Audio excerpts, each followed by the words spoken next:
As the pioneer of several major leadership networks in Europe and Australasia, Mal is a proven cultural architect. He was the founding National Director of Youth Alive in Australia, a 60,000 strong youth movement in his former homeland.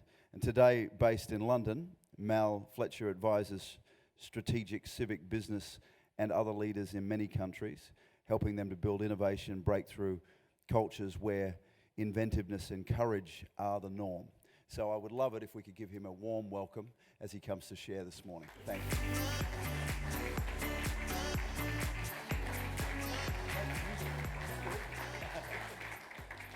Thank you. Good morning. Thank you so much, Gary. I even had music. I felt like I was on Letterman for a moment. Thank you to Stu for those kind words. You should be up here doing this today. I'd like to listen to you for a while, my friend. But it's wonderful to be here on the sunny Gold Coast. And thank you for the invitation, Gary, to be speaking to such fine people. I want to take a few minutes today to speak to you about, in the first session, about Innovation Hubs 2025. You will need to consult the screens, but don't worry if you don't get everything on the screens if you're taking a note, because trying to take notes from my screens is a sure recipe for RSI. Please don't bother with it, just get what you can and take as much away as you can. Innovation Hubs 2025. If forward-thinking future planners and technologists have their way, within about 20 years of now, ladies and gentlemen, most of us will be living in smart towns, smart cities, smart houses, working in smart industries or Industry 4.0. We'll be walking on streets that we navigate using augmented reality, driving, or if Google has its way, being driven in cars that are fueled at least in part by big data, on roads that are mapped using the Internet of Things. We'll be living and working in buildings that are self-contained hydroponic farms with walls that breathe to keep us warm and cool, glass that changes reflectivity according to the amount of light available on any given day, with inbuilt water recycling plants to keep us in the liquid gold of the 20th century or 21st century, which of course is water, and gardens to keep us in a fresh supply of food. Now, how close are we to the smart city? Well, that's a subject of much debate among futurists and technologists all over the world. But one thing is absolutely certain. Some of the revolutions that will drive the smart age are with us now, like the urbanization revolution. 54% of the world's population today, as of this year, lives in urban centres, in cities. We add 3 million people to cities around the world every single week now. That's a remarkable thing. In 2030, 60% of India will live in cities, which will boost their fuel needs by a factor of 4. That's a challenge for climate change. And 50% of Africa in that year will live in cities for the first time in history. China, get this, expects 230 million people to move in the next 20 years into cities that don't even exist today, but are being planned now. Urbanization is a key plank of the globalization revolution. We're all familiar with that term, but let's give it a thought for a moment. It's not just mega cities that drive the global agenda now, it's mega regions. These are international pipelines of industry, of commerce, of innovation, linking major cities. We have one in the EU, it's called the Big Blue Banana because of its shape, and blue because of the European flag. It starts in Liverpool. How many familiar with England? All right, a few of you. Starts in Liverpool, down through London, across the top of France, into parts of Germany, and then down into Italy. This is a pipeline connecting several major cities that are very close in their relationships in terms of innovation and trade. And there are 40 of these mega regions in the world now, and they're responsible for around 66% of the world's economic activity, which is a lot, and about 85% of its science and tech innovation and research. That's remarkable. And the Smart Cities Initiative, of which Gold Coast is a part, by the way, is an online version of a mega region. Of course, the other great plank of globalization is migration and mass migration. We've heard a lot about that recently, certainly where I come from. Right now, 244 million people in the world live in cities outside of their country of origin. Is anybody here now an Australian citizen who was born elsewhere?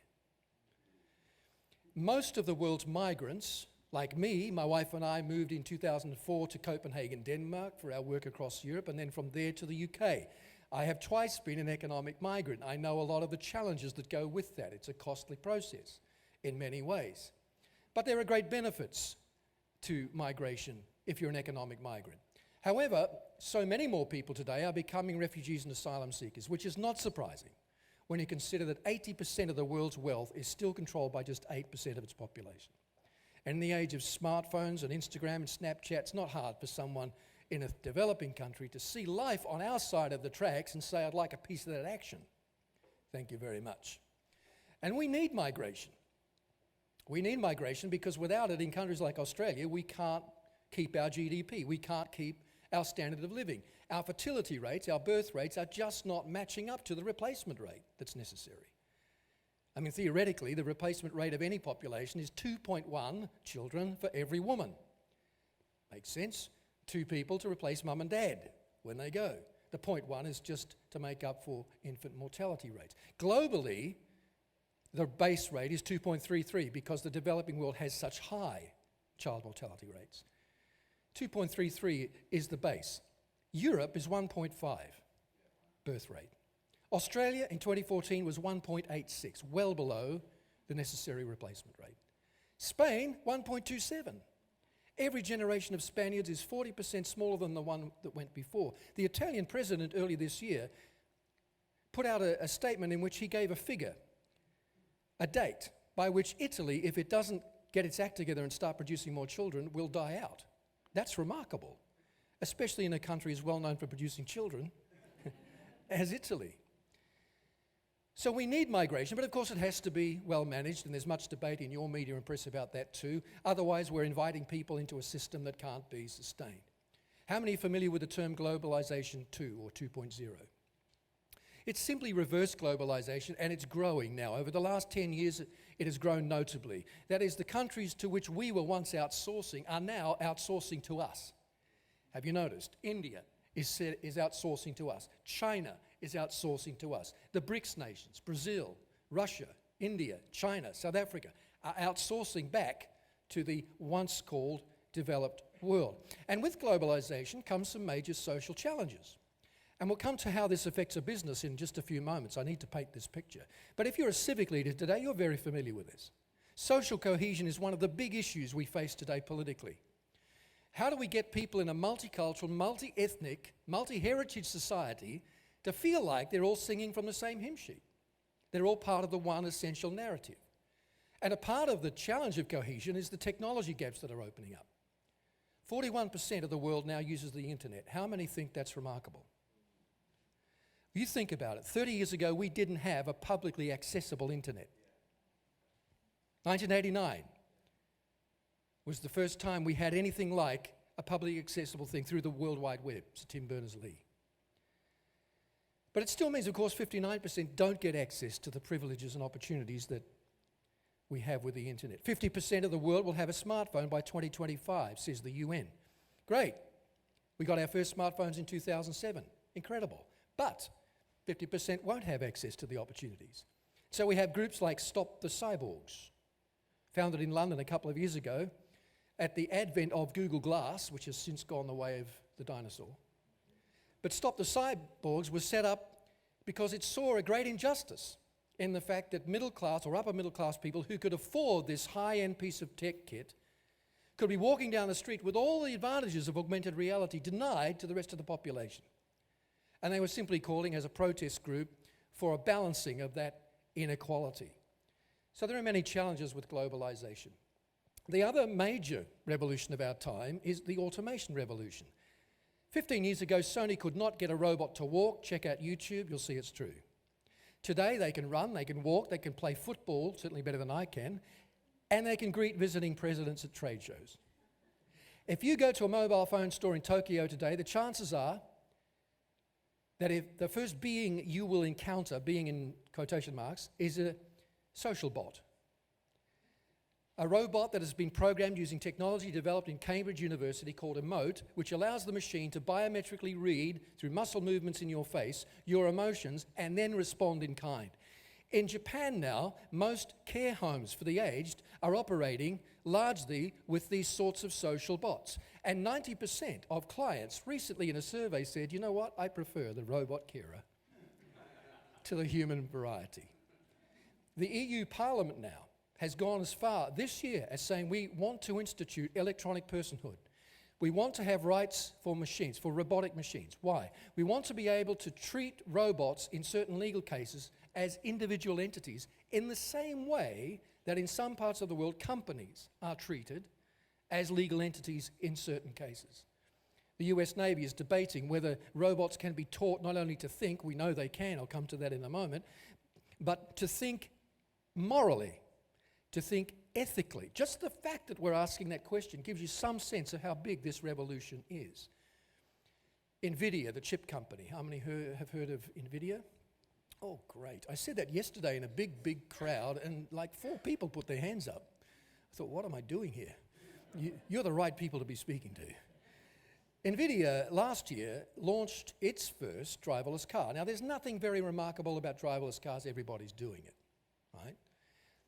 This was unique in one way, and that is that this vehicle did not require a software programmer to teach it how to drive.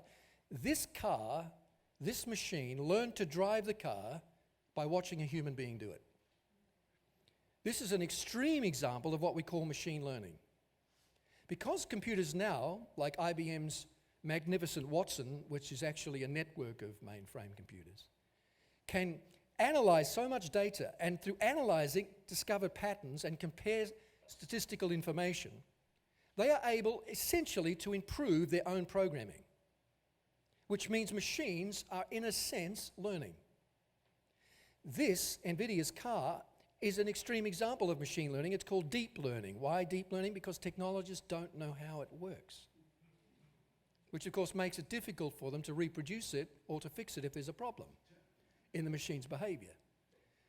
But they hope that in the long run, by getting it right, they'll be able to help, heal diseases, solve major intractable problems globally, and revolutionize entire industries.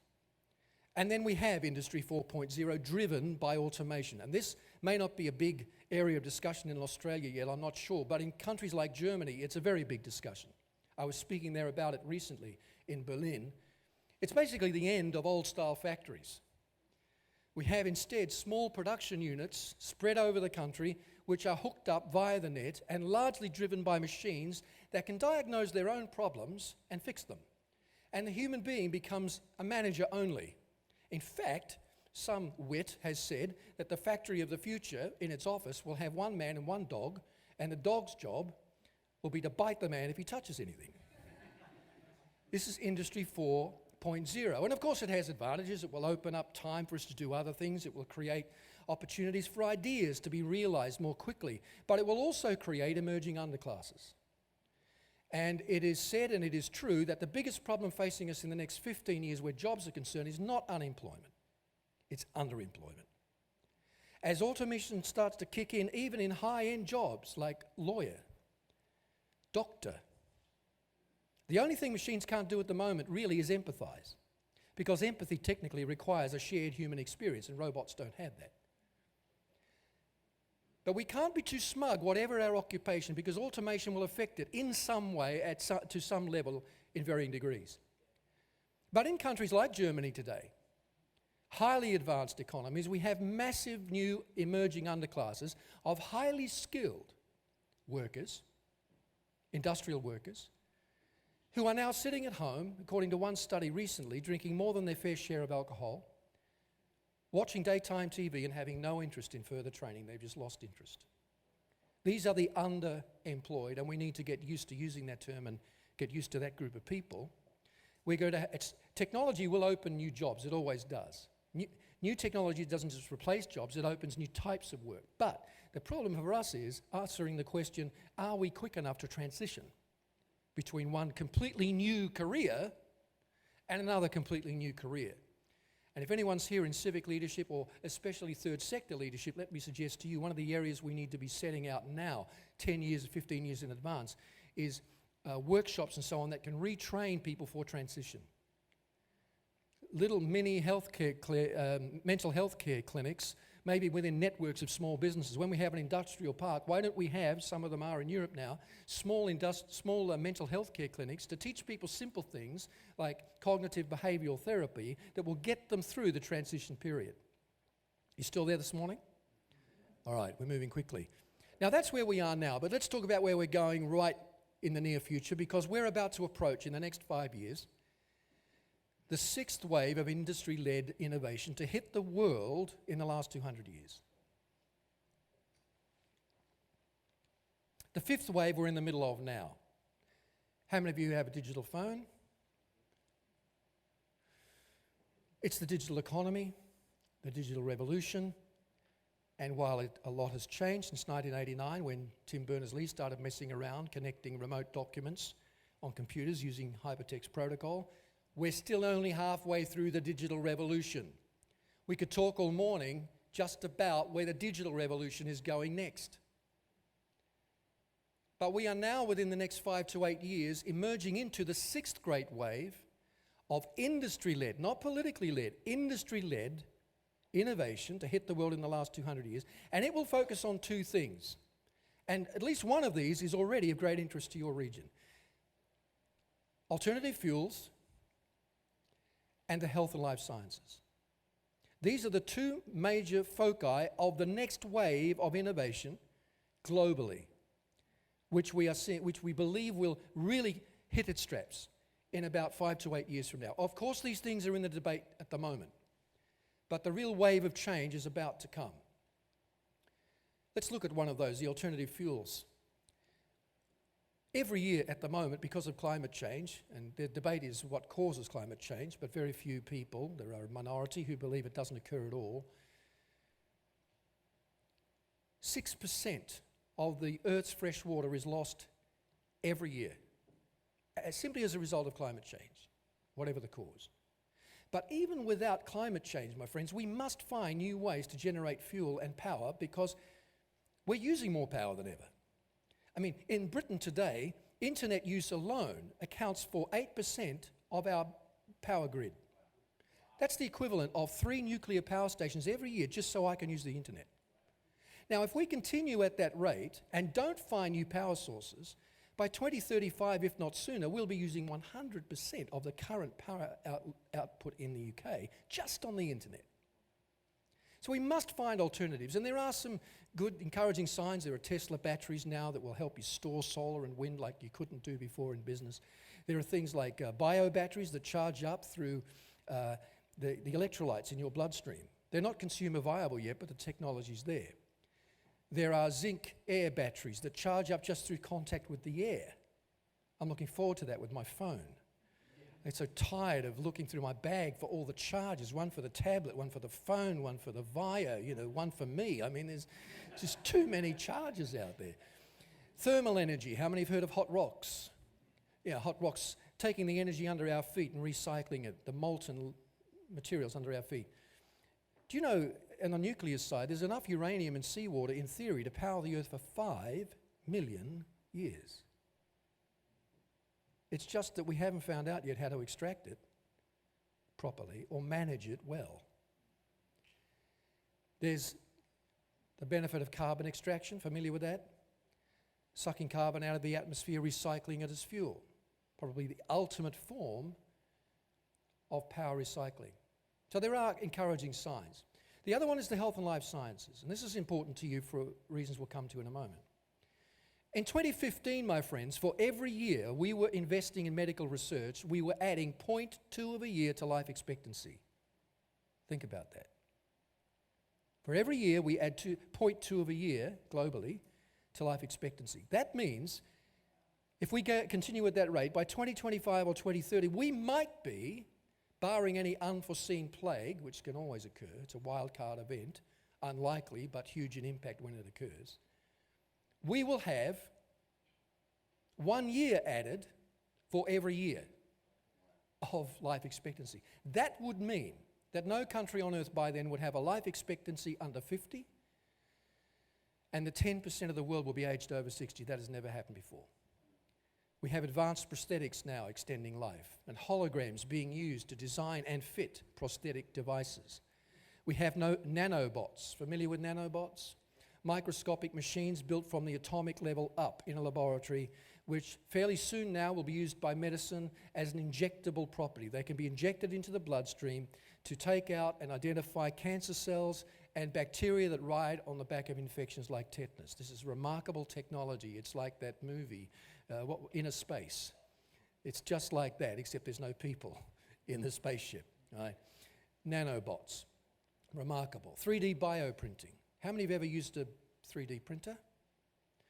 Well, technologists now are using cellular material similar to that in your body in a version of a bioprinter or a 3D printer, in the hope that in 8 years, and it seems a reasonable hope the rate we're going, we will be able to reproduce a human kidney or liver for transplant purposes. And maybe within 15 to 20 years, a human heart. Now that is incredible. And some of you are saying, I know, I'm looking at you and I can see the glaze. And it's not a lack of coffee. You're saying, man, this is so sci-fi. Listen, Wi-Fi was sci-fi 5 years ago. How do you think your grandparents would have related to anything wireless? They'd be saying, how's he doing that? What's the trick? You know. And at Oxford University, they take all this so seriously. Oxford is just 30 minutes from where I live. That they have a new branch of philosophy opening up called transhumanism. The idea is that we may, through prosthetics, through nanobots and so on, through big pharma, be able to extend human life for very long periods. As of this week, your life expectancy, male or female, is 82.8 years, one of the best in the world. But imagine we could extend that through these things to 120 or 150. It's not as unlikely as it sounds now. In fact, some are going so far, and these are serious academics, as saying we may even be able to extend human life indefinitely. I'm not sure I'd like that, but I'm not sure I'd want that. But it's interesting that in a technological sense, we're even debating that. Now, with digitization and with automation comes some huge challenges to privacy. Let me just touch on this very briefly because it's important to business leaders here today. Big data is a wonderful thing. Big data analytics simply means that we have computers that can crunch all the information coming from all mobile devices. Your phone, your tablet, the cash register at the supermarket, the beeping machines in hospitals, all that data, the Internet of Things devices on British highways now can be put together and analysed and used to track and predict certain things like economic shifts, political voter patterns in elections, marketing trends. Big data is very useful. It's being used to design furniture now and buildings and new cities. In Britain, it's being used to design better crime prevention programs. Big data is wonderful, but it's also essentially a form of soft surveillance. I had to laugh last year when I heard Samsung TV in Europe issuing a warning to all the users of its smart TVs, telling them that the voice recognition software built into the television, which they use to take commands from us, can actually record conversations in the living room. And because these conversations are stored on the net in the cloud, hackers can access these conversations. So Samsung was saying, don't stop buying our televisions, just be aware your TV is watching you. I think Orwell would have loved that. I really do. I think he would have seen a justification for all the crap he put up with, having written his book. We have the challenge too of the hacking economy. Don't want to spend much time, but this is a huge thing for business. If you haven't been affected, let me promise you something, you will be affected on whatever scale. Small scale, hopefully, but you will be affected at some point, unless you're very, very scrupulous in how you deal with security. 73% of Americans, 80% of US businesses are affected today. 80% are affected by some form of hacking. In 2014 alone, 770,000 Australians were affected by ID theft. 770,000. At an average cost to you, the consumer, of $4,000. And now we have the problem of biohacking. You say, what's that? In Sweden, just outside Stockholm, there's a workstation called Epicenter, and it asks all of its workers to have a chip embedded in their skin so that they can open the security doors at work, they can run the photocopier, they could even pay for their lunch in the canteen. Sounds great. We've gone from wave and pay. What's the next thing? Well, of course, why not dispense with any third party altogether and just build it in? Man and machine merging. Challenge is number one, chip theft. I can steal your cash or your cards without hurting you necessarily, but I can't steal a subcutaneous chip without hurting you in some way. And secondly, we have the problem of digital debt. Is debt a big problem in Australia today? Is personal debt a big problem in Australia today? Yes, it is. The research I've seen says it's bigger than it's ever been before, and there are more charities being set up to deal with it than ever before. But digital is only going to make it worse. Because as we take the substantiality of cash and turn it into the weightless ones and zeros of binary code, the language of computers, people are no longer aware when their cash is getting lighter, when their pockets are feeling lighter, when they're running out of money. We're encouraging people essentially to spend without adequate forethought. And that will lead us to a challenge with digital debt. And again, if you're a third sector leader or a business leader looking for a social enterprise opportunity, this is something that you could begin to address. Now, in an age of open sourcing and open innovation, innovation leaders are going to gather together in hubs. They are already innovation hubs that attract, support, reward innovation. It intrigues me that in cities like Berlin, one of my favorite cities right now because it's so full of young entrepreneurs, you've got all these people right on the cutting edge of game design, right on the cutting edge of tech, digital tech that deals with alternative fuels, right on the edge of medical tech that deals with digital. You've got all of this happening in Berlin, and these digital people are forming together in physical clusters. Because they recognize, if we don't, that with technology has to come proximity. That in the age of high tech, as someone said, we need high touch. And that ideas, unless they're connected, remain vague. And ideas won't connect unless people connect. Do you know that 100 cities in the world today are responsible for about 90% of its innovation? Ideas connect when people come together. And of course, there's economies of scale in clusters and innovation hubs. To have hubs in a region like the Gold Coast, we need two things.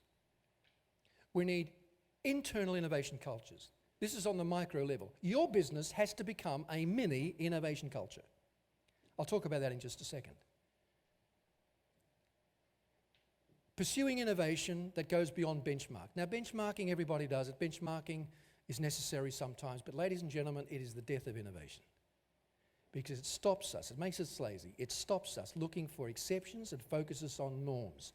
This is what my peers are doing, my colleagues, my people within my sector. This is what my competition's doing. I will do it. It kills innovation. We need innovation cultures that break with the accepted practice, that move beyond the status quo.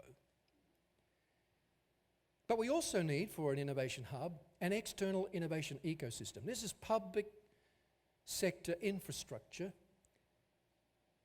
that legally and financially supports innovative enterprises and doesn't tie them up with administration.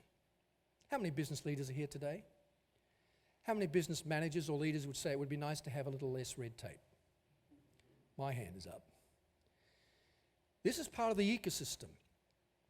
Look at Ireland. Ireland, in the near global recession a few years ago, went through a massive, massive hit financially, and yet continued to invest more in research and development than it ever had before, and is coming out, even with the euro crisis, looking really good. Saudi Arabia has just built, is just about to complete, a new university for technology and engineering with a $10 billion American dollar endowment. You say, well, they can afford it, but it's the principle. China, dozens of technical universities focusing on STEM, science, technology, engineering, and math, are being built right now because they want innovation ecosystems. Now, can I just say this before I go any further? Leadership is not the same as management. Complementary, management's important, can't do without it, but it's not leadership. And some of us wear both hats, manager and leader. Let me talk to the leader side of you for a few minutes. Leaders are cultural architects, managers are structural engineers. Engineers who focus on metrics, numbers, pie charts, targets. Have we reached our target? All of it important, but leadership focuses on mindset. Manager focuses on benchmarking often, for good reasons, but leaders focus on breaking through that into something else. Leaders are cultural architects. They articulate a vision. Someone asked me once, what's a leader do? And I said, well, the things I think a leader does is this: articulate a vision. Not just for the company, but for the community of which it is a part. A vision of the preferred future, because the steward said, if we don't shape the future will reshape us. Either we engage the future now, or someone else's vision of the future of this city will reshape your business. There's no choice. Either you do the influencing or you're going to be influenced. And I'm speaking to the choir because you're here today talking about this. Leaders articulate vision of the preferred future. They map out a strategy, because vision without strategy is just when you wish upon a star. And we baby boomers, as you'll hear in the next session, which is a little shorter than this one, we're really good at vision but hopeless at strategy, generically speaking. We have to learn to do it. Gen Xers are a little better at the pragmatics, naturally, than boomers are. Strategy to match the plan to take us forward. If we're going to be there after 10 years, where must we be after 8, 6, 4, 2, tomorrow?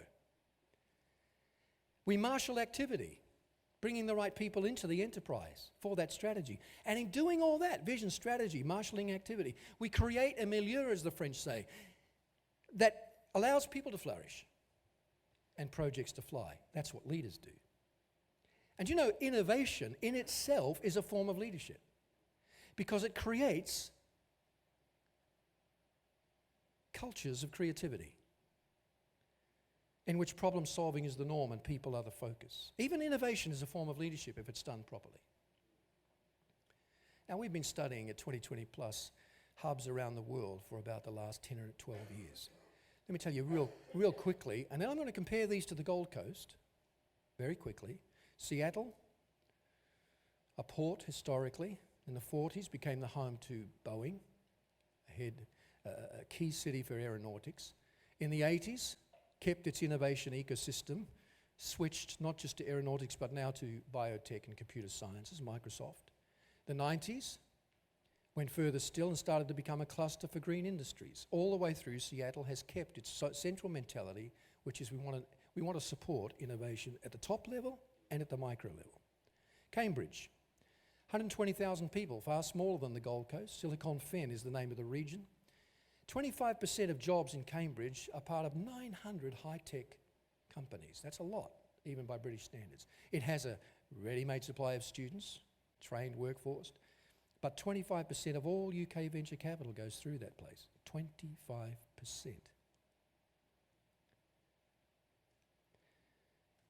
Zelonograd, outside of Moscow, during the Soviet era was called the Silicon Valley of the Soviet Union, Soviet Silicon Valley. 100 tech companies in this one little region, very favourable business rates because it's an ecosystem that wants to support. As Stuart said, it's a deliberate thing. It's a strategic decision. A region cannot become an innovation cluster just because business leaders want it to be. Someone up here as well has got to say, I agree with that, let's make it easier for that to happen. Berlin, I mentioned 3.7 million people, 2 startups every day. That's unusual in Europe, not unusual in America.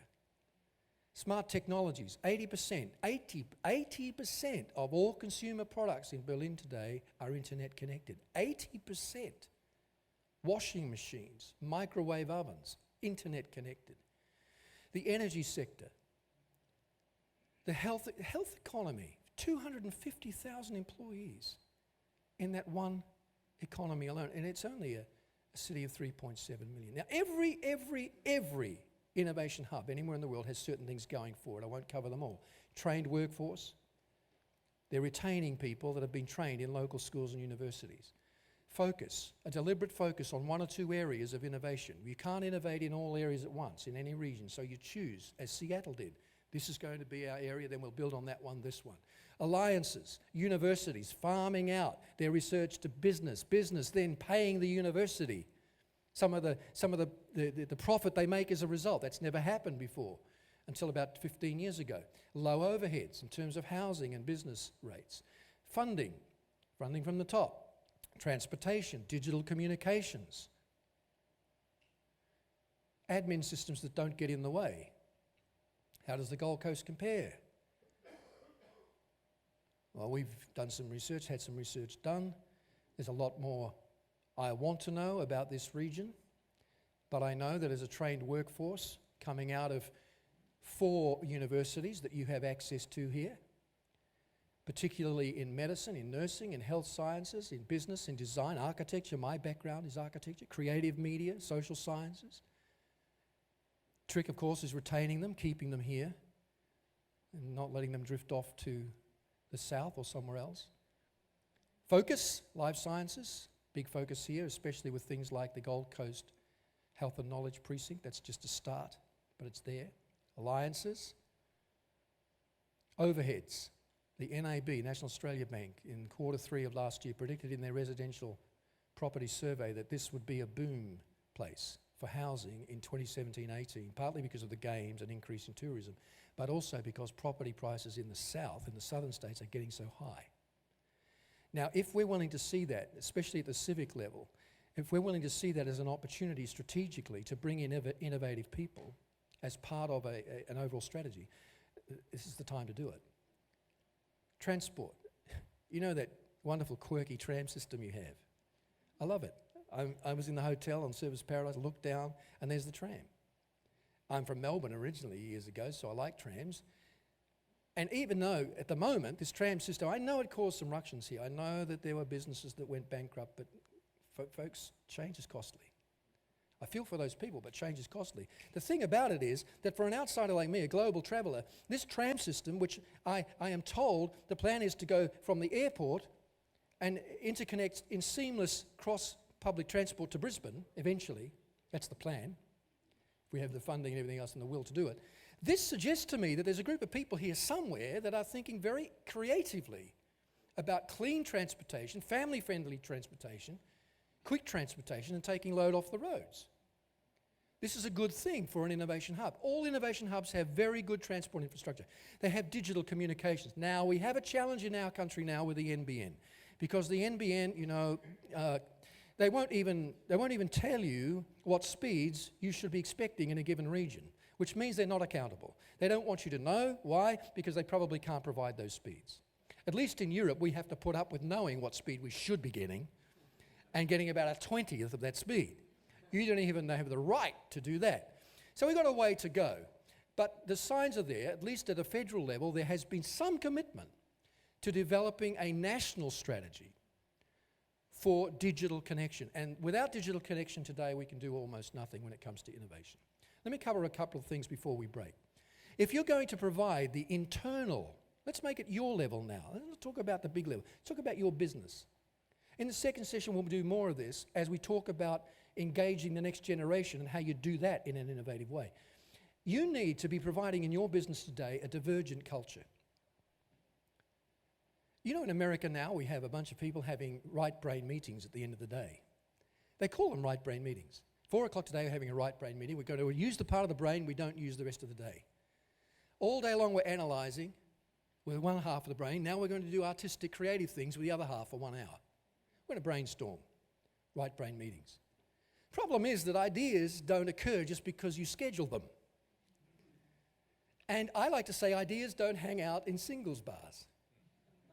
New ideas are always born out of connections between old ideas. That's how innovation happens.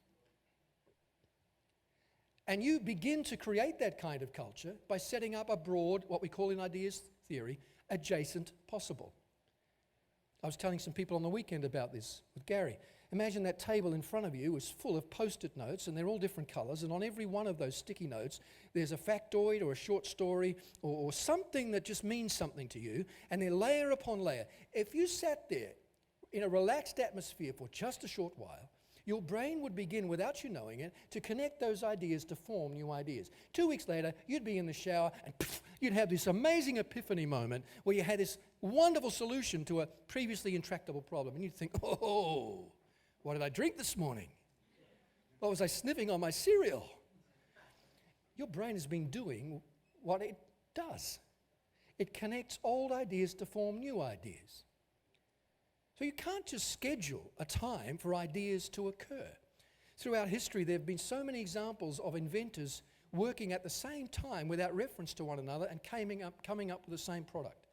Marconi, in the early 20th century, was finishing his wireless in London. At the same time, A.E. Dolbear in America was doing exactly the same thing, much the same way, and neither of them knew about each other, but they were both calling upon the work of Tesla, the electronics genius, He was their adjacent possible. The same thing happened with the invention of Morse code. The same thing happened with the telegraph. The same thing happened with the steam engine. We can go on and on and on. Multiple inventions because adjacent possible. We need to make that work for us to create divergent cultures in our businesses. How many have heard of the 80-20 principle? It's so old now, isn't it? Actually, it's older than you think. Vilfredo Pareto, who was working in the early 20th century, he came up with this idea. He's a statistician, not a writer of light business books like Who Moved My Cheese. This was a serious academic.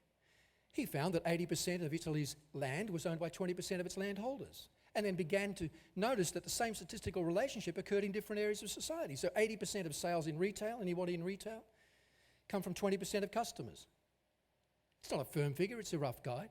80% of volunteer work's done by 20% of the volunteers in a charity. How many agree with that? You know, that's true. But it's the same for us personally. It's a personal application. Do you know, I believe 80% of my effectiveness will always come from things that take 20% of my effort, because they're the things I'm really gifted at. So why do I spend, and I do sometimes, so much time on the rest and not the time I should spend on the 20% where I will get most impact? And are you aware of where your 20% is? If you're not, get a colleague, a trusted colleague, underline trusted, to help you understand where your 20% is. You know, you're most effective here. Why don't we release you to do more of that? Maybe you have staff members, they need you to hold up a mirror to them and say, here's your 20%. Let me try, if we, within our scale at the moment, try and release you to do that a little bit more. It opens up the adjacent possible. We need to have disruptive cultures in our businesses. How many heard of Kodak? How many know what happened to Kodak? Yeah. Why? It's selling photocopiers today. The world champion of print photography in 1995 had the technology for digital photos long before anybody else, but would not allow its marketing department to cannibalize the paper division, and so it lost out on the big new wave of photography, and today it's selling dinosaur photocopiers. It wouldn't deal with its sacred cows. Disruptive cultures allow us to do that. Here's how they work. Disruptive cultures are built on disruptive hypotheses. They question assumptions. Example, Unilever, India, HUL, which is a subsidiary of Unilever, wanted to solve the problem of diarrhea. 1.5 million children die in that part of the world every year from diarrhea. It's the second biggest killer of children under 5, and it's all to do with hand washing, sanitation, soap. What does Unilever have? Soap. What do they want to sell? Soap. So they came up with an intentionally unreasonable proposition to get them thinking in a different direction. Instead of saying the poor can't afford services, they decided to imagine that the poor can afford services. As a result of that proposition, they partnered with NGOs in the region, with banks, with schools, with other organizations. They began training women who were never employed in the rural villages to sell their product and get commission for it. And they were given microloans to set up their own micro businesses. At the same time, they put their money where their mouth was and gave money to help improve public sanitation, working with government. That's the ecosystem level. Then they educated young people in schools about sanitation. They sold their product to people who really needed it because of a disruptive hypothesis. Sometimes we need to sit down and say, I do not want to be Kodak. I might be leading the market today. There are plenty of companies that were big names 10 years ago and they're not heard of now. We don't know who they are anymore. Think about it. We don't know if Google's going to be big in 10 years' time. We don't know if Facebook is going to be big in 10 years' time. We just don't know. Things just change too quickly. It's a decision, as Stuart said. I'm going to finish with this. Innovative cultures on the micro level are tech-friendly. IBM and Microsoft have discovered a thing called reverse mentoring. Have you heard of it? Older workers, like moi, are being mentored by younger workers, like my 3 adult children, in the areas where those younger people know stuff I don't know. Like the digital.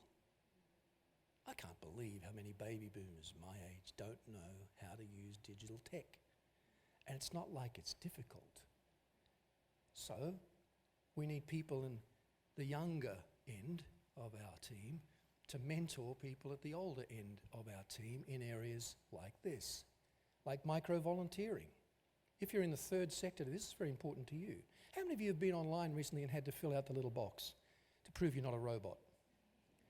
Well, many of you, without knowing it, have been part of the capture or recapture program, which is turning analog books into digital books one letter at a time, globally. At the moment, it's something like 150, 160, it's even higher than on the screen, million words per day are being translated from analog to digital books. You're doing it. You didn't even know it. It's called micro-volunteering. It's individual citizens being empowered to make a difference, to invest a small amount of energy in something that has a very big collective impact. We could use that in business if we chose to be creative. NASA does the same thing with its Click Volunteers, kids in their bedrooms mapping the skies on their tablets these days, or phones, for NASA. Cool. And I'll finish with social enterprise. I believe that business in areas like the Gold Coast can get involved in social enterprise. Social enterprise is not charity, of course. It's solving problems in profitable ways. It's business to solve social problems. As you'll see in the next session, millennials and Generation Edge under 20 do not want to know about CSR. Ladies and gentlemen, can I tell you, I'll just lay this on you to think about over coffee. CSR is dead. It's dead. On a global scale, it's dead. CSR as we know it has died. In its place is emerging this social enterprise type ideal.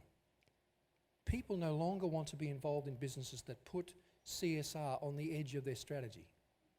They want it like a veranda on a house. They want to be involved in companies, especially younger people, that have CSR or something like it right in the center. Now, we're not here as a business just to solve a social problem. That's not why we're here. But maybe there's a component of what we do that we can farm out to a subsidiary that becomes a social enterprise. We can set up a social enterprise just for that, but keep it close to the core of strategy. Anyone heard of M-Pesa? Yeah, great. What a story. You know, in Africa, I'll be there again shortly, in Africa there are so many people still in rural areas who have a phone, an old school Nokia phone that we would use 20 years ago, but no bank. They can't get to a bank. So two very smart African social entrepreneurs, not charity leaders, social entrepreneurs, decided to take new school tech and put it into old school Nokia phones. And now people in rural areas in countries like Kenya can do basic transactions with the bank and with each other using their phone. It only started about 7 years ago. Now 70% of all Kenyan households have at least one user of M-Pesa. Is this an effective business? Absolutely. Is this a charity? No. Does it attract innovative people? Yes, it does, because it's a disruptive, innovative type of a thought process. Okay, next session we're going to talk about, little shorter, but I flew a long way, so I want to give you your money's worth even if you didn't pay. I don't know if you paid or not, but on average, CEOs in this country spend less than 3% of their time on a daily basis thinking about the future. I suggest that even less than 3% would spend any time thinking about the generations who will carry the future on their shoulders. You can have all the strategy you want for the next 10 years of your company's growth, but you're likely not the one who's going to carry most of that through. It will be the next generations working with you or after you. So we need to understand now how they see this process of innovation and engage them in ways that they relate to. Are you with me? thank you for listening so early on a Saturday morning. Thank you.